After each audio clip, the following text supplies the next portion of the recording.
Today is the day to extinguish the fire and move the finished bricks out of the kilns. Jin Meichuan left his home quite early this morning.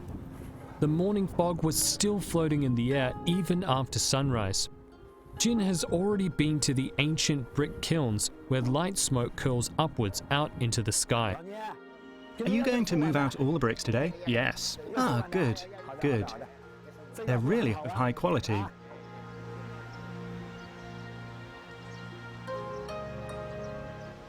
Though Jin has spent most of his life in this village, the village has been moved and now awaits reconstruction. Among the pile of rubble, only these two ancient brick kilns with their threads of smoke coming out still stand. Time has taken its toll. Jin Meichuan's brick kilns have become dilapidated. They appear to be deserted, but their fires have never been extinguished. The endless fire of the kilns was used to bake fine quality square bricks. The price of the bricks was once comparable to that of gold.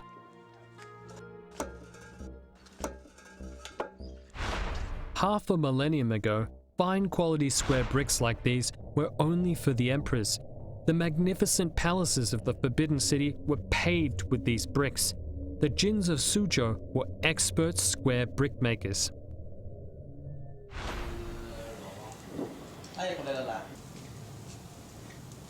Inside the kiln is full of pungent dust. Jin Meichuan fired 1,100 square bricks. They are headed for the Ming tombs in Beijing. It's now time to move the bricks out. Though the bricks have been drenched in cool water, they are still burning hot. The bricks are both heavy and hot, and the workers pass them on from one person to the next. They are square, thick, and heavy bricks. They're colored pearly grayish blue. They are at the same time quaint, but also precious and elegant.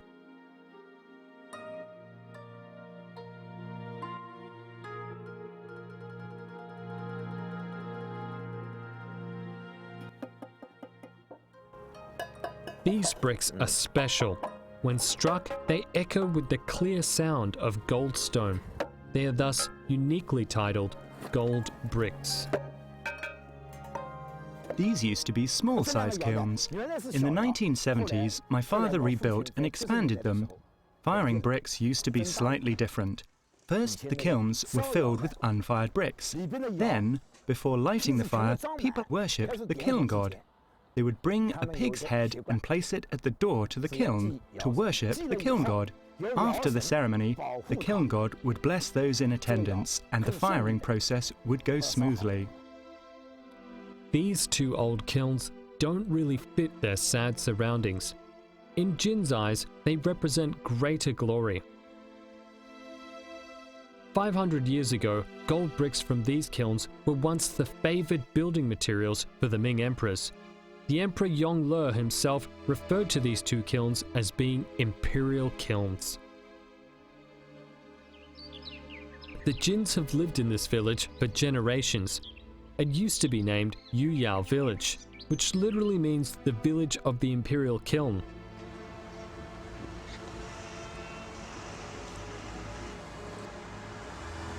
However, 2 years ago, the village was mostly buried by city planners, who have replaced it instead with a forest of residential buildings and a high street still under construction. This left Jin Meichuan no other choice but to move. The imperial kilns were also moved dozens of miles away, to the town of Beijing in Jiangsu.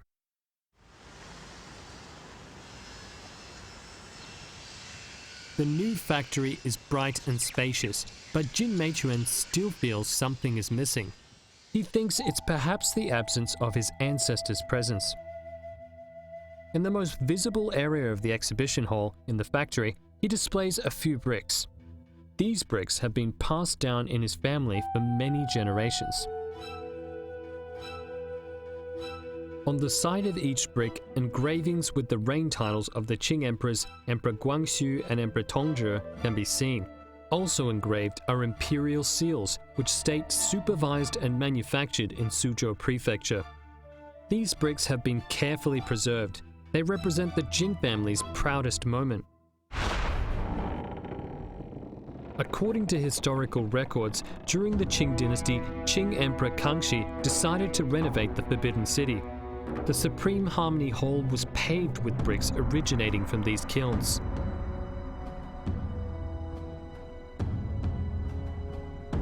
The Supreme Harmony Hall altogether made use of 4,718 gold bricks from these kilns. More than 300 years have passed now, and those bricks have been worn away, but they still appear shiny as though they were new. Jin Meichuan's ancestor, Jin Zuming, was involved in the firing of the gold bricks used to renovate the Supreme Harmony Hall. Using the Jin genealogy map, we've determined that Jin Zuming learnt to fire bricks at the age of 14. The renovation of the Supreme Harmony Hall skyrocketed him to fame, and from that time on, he was nicknamed 14 Jin. In the mid-Qing dynasty, because of the fine quality of their square bricks, the Jins were extremely influential in Suzhou. They once set a family record by firing 41 kilns of bricks in a row. I know this road quite well as I often drive by. I arrive at the factory around 8:50 every day, and I work from Monday to Saturday. I rest at home on Sundays. Jin Meichuan's place is far from the new factory. It's 40 miles away. The commute is quite long. It takes him about an hour to drive every day. He's somewhat unused to this. After work, Jin Meichuan always goes to the old kilns for a stroll. The construction sites nearby never stop. In Yuyao village, there still remains evidence of the Jin family's prosperity, but vestiges are becoming fewer and fewer. Apart from the imperial kilns, the other thing that remains is the stone bridge. According to Jin Meichuan's father, Jin Jiawen, here there used to be a busy dock, crowded with numerous sailors and merchants. In the old days, gold bricks were loaded onto ships at this dock, destined for the Hangzhou-Beijing Great Canal.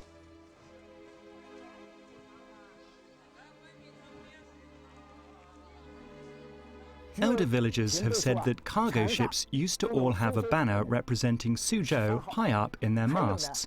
Some ships even had small yellow flags. The yellow flag symbolized that cargo on board belonged to the emperor. Once these ships set out, they stopped at every prefecture and county along the way, where local authorities came to greet the crew before sending them off. Local authorities had to show the appropriate respect. They would let off firecrackers or present some other spectacle. That's what my father and grandfather told me. The Jins have a long history in Suzhou, longer than that of this stone bridge. In the summertime 1,000 years ago, Jin Meichuan's ancestors first arrived here. It was this ancient flow that they followed.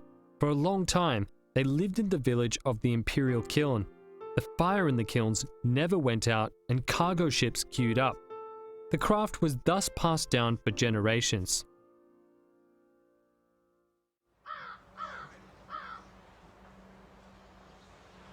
On tomb sweeping day, similar to previous years, Jin Meichuan went to visit his father's tomb with his family.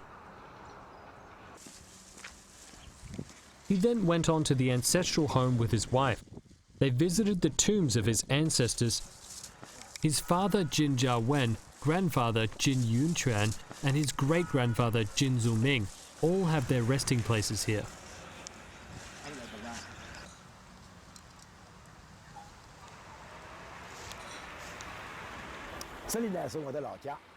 This is my hometown. When my parents were alive, there were 7 people in my family. My ancestors made their living from gold bricks. I do the same thing now. I come from a long line of gold brick makers, and this craft has been handed down through the family for generations. In those days, a single gold brick could fetch 9 qian and 6 fen of silver, equivalent to the price of 1 dan or 100 kilograms of rice. The Jins were once flush with money. They have a glorious past. Tales of their former lives have been passed down orally from generation to generation. But 1,000 years have passed now, and Jin Meichuan now lives in different circumstances. The kilns are no longer still in Yuyao village.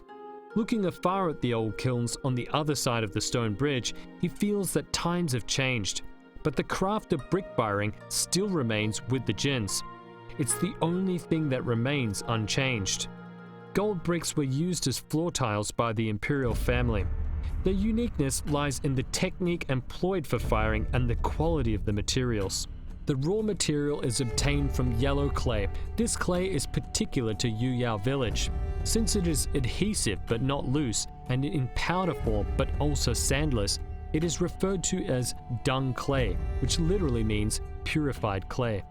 The clay we use is obtained from subsoil. Why subsoil? Because there is dust and impurities in topsoil. We'd have to get rid of all that. So we keep digging until we find the unadulterated clay. But the soil 3 meters and below contains sand. It is still clay, but it's mixed with sand, so it's less durable and loose.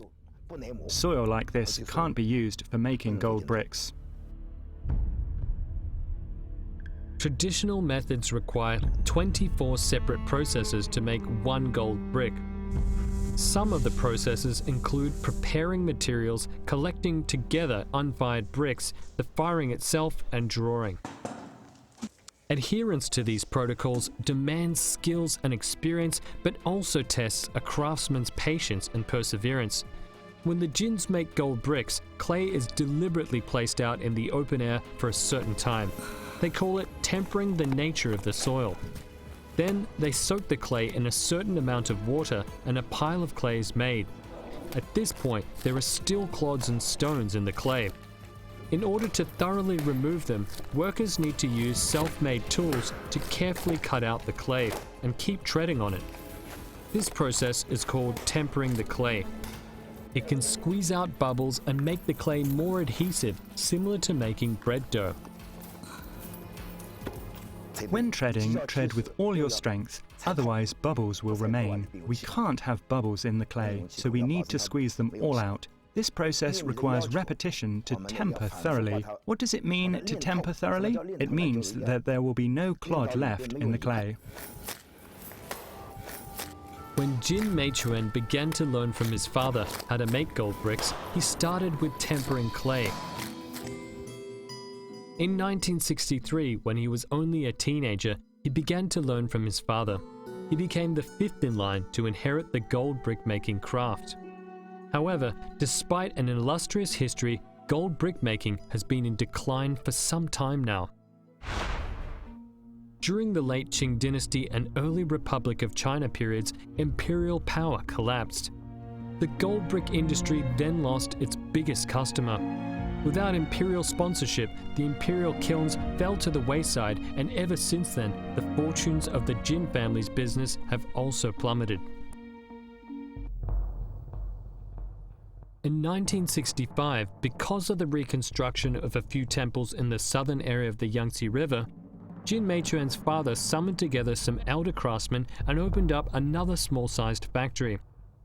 Jin Meichuan's father taught him how to make brick paste in the old factory.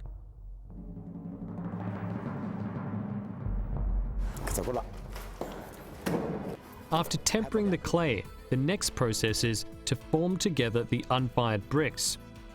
Workers first pour the clay paste into this model and then tread on the clay again. They won't stop treading until the clay is treaded through thoroughly. Then they will use tools to make the surface even and smooth.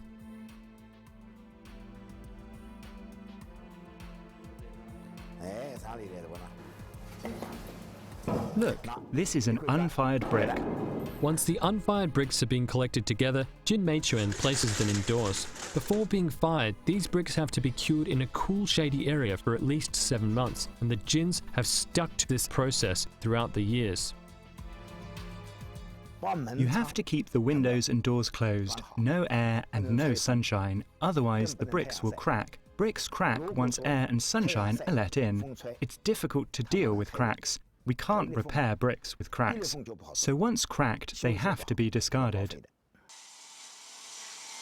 There are many brick and tile factories near Suzhou. They already utilize modern drying technology and have abandoned traditional methods. There are a few upsides to this. Project times are reduced by as much as 80%, costs come down, and production is quickened. Jin Meichuan finds this extremely hard to accept, however. I told the client I need 5 to 6 months to make my bricks. He said he couldn't wait that long. He needed the bricks to be delivered in 3 months. I said, that's not possible. I can't fire these bricks before they are properly cured. He then asked me, have you no other solutions? There are modern technologies now that can be used to remove moisture. I replied, you think I wouldn't do so if it amounted to the same product? Sure, air and sunshine can speed up the drying process, but it won't guarantee quality. When bricks are cured artificially, the sound they make will change as well. This is normal yellow clay. It can be made into gold bricks, which are as durable as goldstone. The secret lies in the repetitive work and the long time the process takes. The Jins have faithfully complied with these constraints for hundreds of years. It's a unique craft that runs in the family, and it's Jin Meichuan's chief obsession. He remembers the old kilns. The bricks they made there with this process were always of a consistently high quality. It is rare to see a defective brick. Almost every brick is perfect. When struck, it will make a good sound.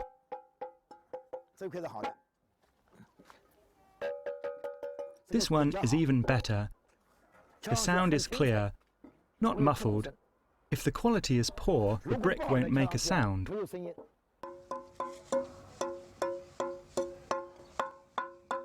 In Jin Meichuan's life, this sound comprises the most beautiful tone. However, in order to maintain this tradition, the Jin family have made great sacrifices. Sacrifices that can't be explained within a few words. As Jin Meichuan recalls, even in his father Jin Jiawen's time, operating became difficult. It became hard to operate the imperial kilns at a profit. Demand was weak. No one needed what we made. We couldn't sell them. It didn't help at all because we needed money to live. My wife, at that time, she was a teacher working at a private school. When she was young, she used to earn 25 yuan per month. Even though my father was a party member, he earned less than my wife did.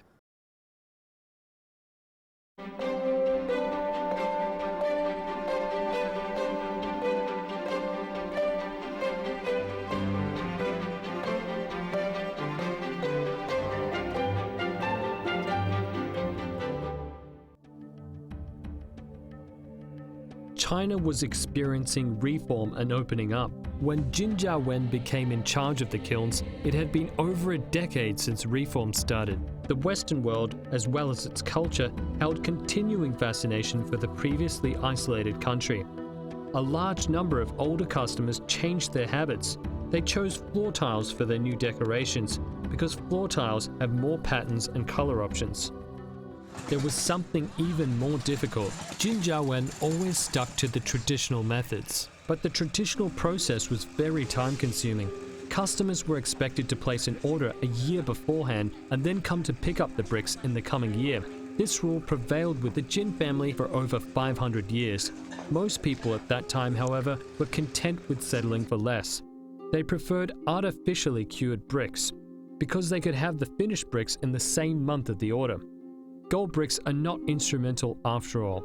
People care more about waiting times than the unique beauty and timbre that bricks resonate. Urbanization in China is growing. This makes him more anxious. Many people have dreams of changing their small flats to big flats or changing their big flats to villas. The places where people live now have new meanings. People are no longer in need of extra durable tiles, tiles which will last you 300 years.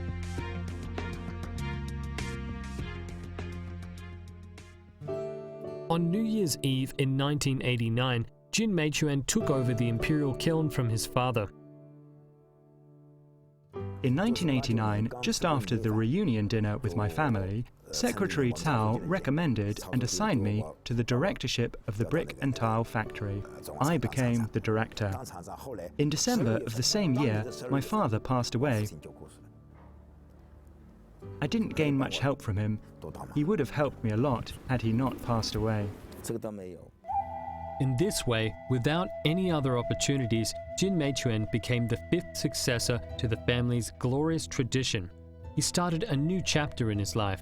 In his first year as director, he went to construction sites and contacted previous customers. However, the long production cycle required for gold bricks couldn't keep up with the times, and he was given the cold shoulder. Should he take his friend's advice and shorten the production period to revitalize his factory, or should he hold his ground? To change or not to change? That was the question.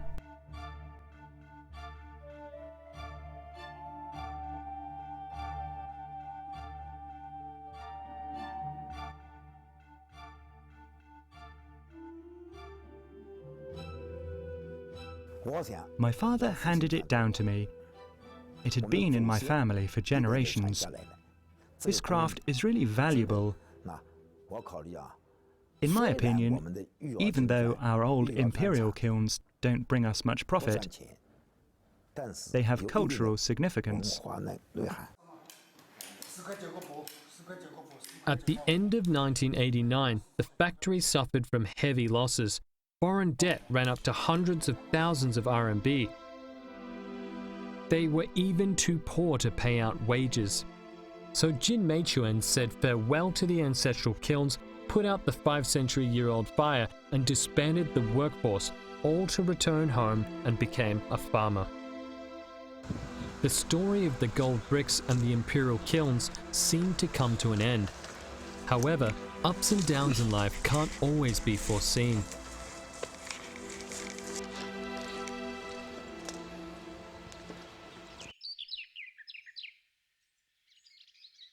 In the spring of 1984, Reference News reprinted an article from Hong Kong newspaper Stars Express.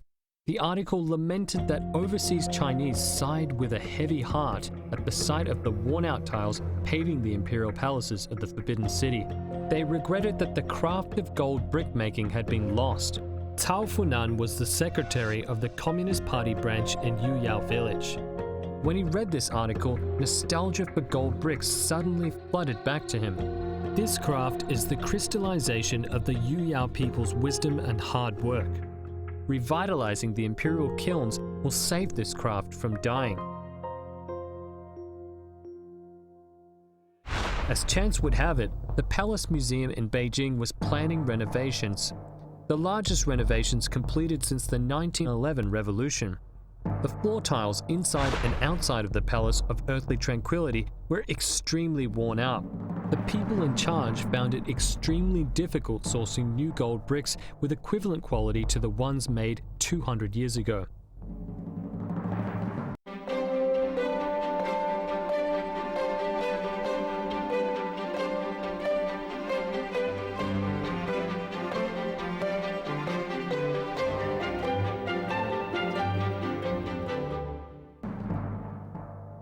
In 1990, experts from the Forbidden City traveled a long distance to speak with Jin Meichuan in person.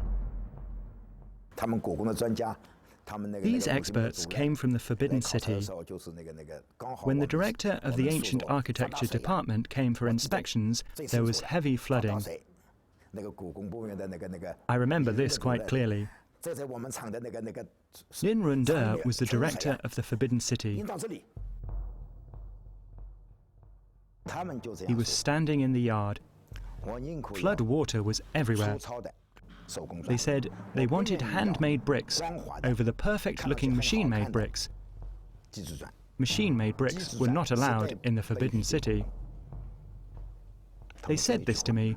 What they said had a great influence on me. They inspired me. 500 years ago, the Jins were involved in the first renovation project for the Forbidden City. Since then, the Jins have been closely connected with the Forbidden City. 500 years later, the ancestor narrative was being restaged.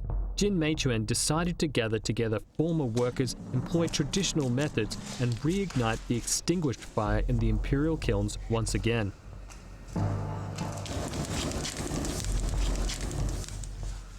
According to tradition, the most authentic way to fire gold bricks is for the fuel to be sourced from rice chaff rather than coal. Instead of a strong fire with a high temperature, a slow and gentle fire should be used. The firing process should last for 2 whole months. Before moving fired bricks out of kilns, there's another special process called yin shui, which literally means pouring water into the basement or quenching.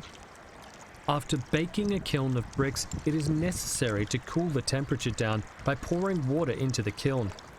Once the fire is put out, workers will climb up the ladder outside the kiln, which is tall and steep, carry water to the top, and pour water into the kiln through the holes atop the kiln.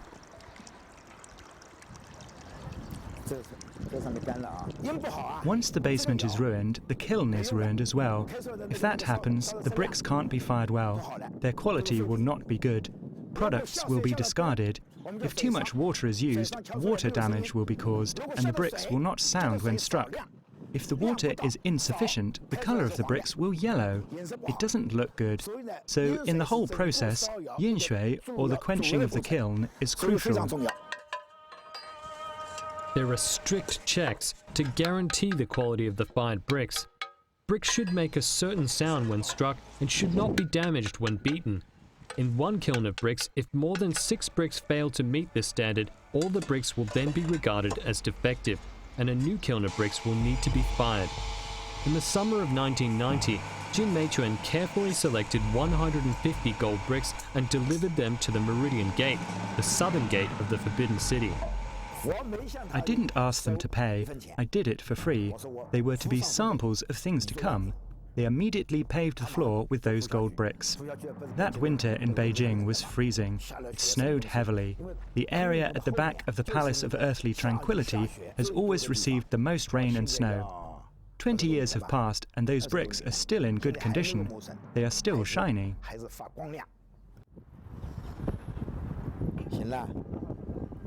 On another morning, Jin Meichuan rushed to the old kilns. It's leaking inside. A kiln of bricks is being fired. They're doing the last procedure, yin shui. It usually takes 10 days. Today is the 3rd day.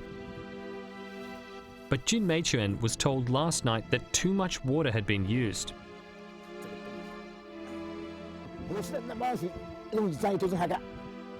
Soon after, Jin Jin arrived. Jin Jin is Jin Meichuan's eldest daughter. Jin Jin is set to become the 6th successor to the family trade.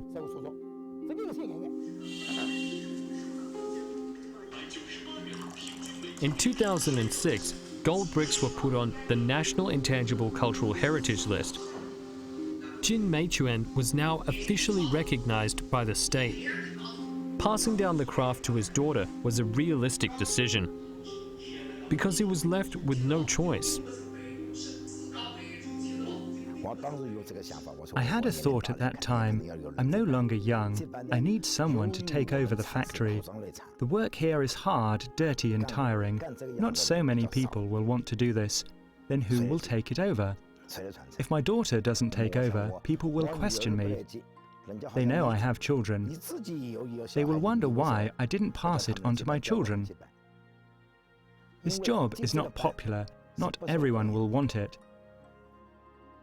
It's hard, dirty and tiring, and it won't make you rich. Who should want it? I struggled and hesitated as well. Then I chose my daughter. I spent quite a long time persuading her. If my daughter didn't set the example, who else could do it? Jin Jin was 35 years old at the time.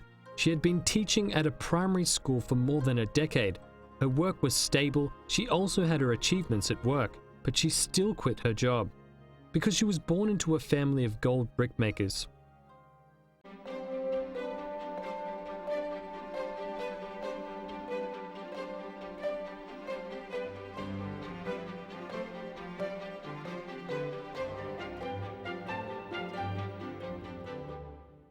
In February of 2007, with 20 senior workers as her witness, Jin Jin took over the 3 seals from her father. The seals were specially used for making gold bricks in the imperial kilns. She also received a shovel-like tool as a family heirloom. However, this was not the only problem the Jins faced. Since 2000, the urbanization of Suzhou has expanded. The area where the imperial kilns were has been zoned for business by the local government. Dense buildings have been erected around the old kilns. Jin Meichuan watched them growing like a forest. He realized that he would have to move. First, quality soil is the most significant concern, or it will be totally meaningless for us to move. In order to find a new site, Jin Meichuan learned how to drive and was now rushing around to little avail. Workers can't leave while firing bricks, so a few elder workers took turns. They gave Jin Meichuan a helping hand and looked after the two old kilns in Yuyao village. There was an old radio, the only thing there to keep them company. They can't sleep at night, because if they stop refueling, the fire will go out. Making gold bricks is not a profitable venture. The price per brick is only about 100 RMB. It consumes a lot of time and effort, however, and the financial rewards are not really commensurate. Some of the young workers have left. They have gone on to make other more profitable handicrafts like ceramic jars for keeping crickets. But many of the elder workers have decided to stay. The fire has never gone out. It has accompanied these elder workers through most of their lives. Outside of the old kilns lies the big construction sites. Yuyao village is no longer a small idyllic town in Jiangnan, the Venice of the East. It's now gradually transforming into a big modern city. Paddy fields have vanished one after another, followed by rice chaff. Rice chaff is the fuel for firing bricks. It's impossible to get the material needed from local places now. There is no rice chaff left in Suzhou, because all the rice is imported from other places. Rice is processed in Suzhou, so there is no rice chaff here. The chaff we use is bought from other places. It's much more expensive.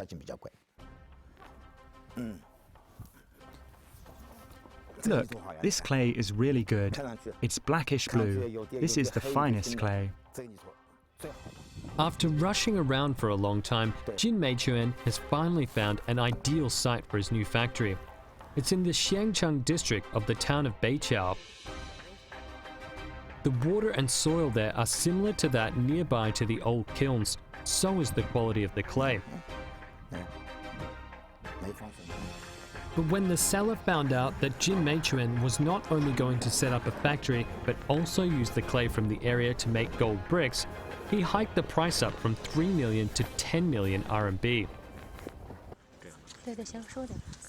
In order to guarantee the quality of his gold bricks, Jin Meichuan discussed it with his daughter and then applied for a bank loan of 10 million RMB to help him purchase this building lot. On the day the new factory was set up, Jin Jin officially took over from her father. She then became the director of this factory. After researching and reading, Jin Jin made an important finding. Gold bricks were more than construction materials. The literati sometimes also used them to practice calligraphy. Pure clay is becoming more rare. In order to conserve it, Jin Jin develops and fires calligraphy bricks, specially used for practicing calligraphy. Jin Meichuan absolutely understands his daughter and the new products she has developed. The bricks he made were once more used in the Forbidden City, the same achievement his ancestors had had. As the fifth successor, this is the proudest achievement of his life.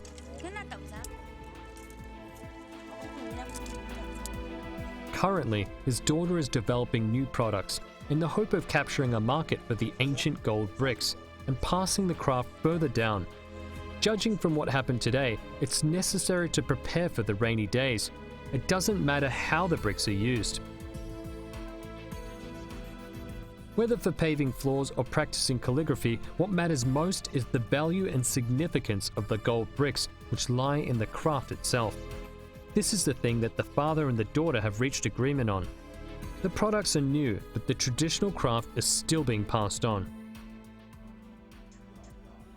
In early April of 2013, the gold bricks used in Beijing's Ming Tombs renovation project were loaded and delivered. No sooner had the trucks left than the new unfired bricks were placed into kilns. The rice chaff kept burning, filling the factory with a delicate fragrance. Gradually, the light blue smoke curled upwards and outwards to the top of the kilns. Little by little, the villages nearby are being encroached upon by a forest of concrete and cement. Smoke is no longer spiraling upwards out of kitchen chimneys. Only the old kilns are still there, leisurely emanating a wisp of smoke. I'm a slow brick maker. My output is low, I don't have many products, and my costs are high. But I'm proud.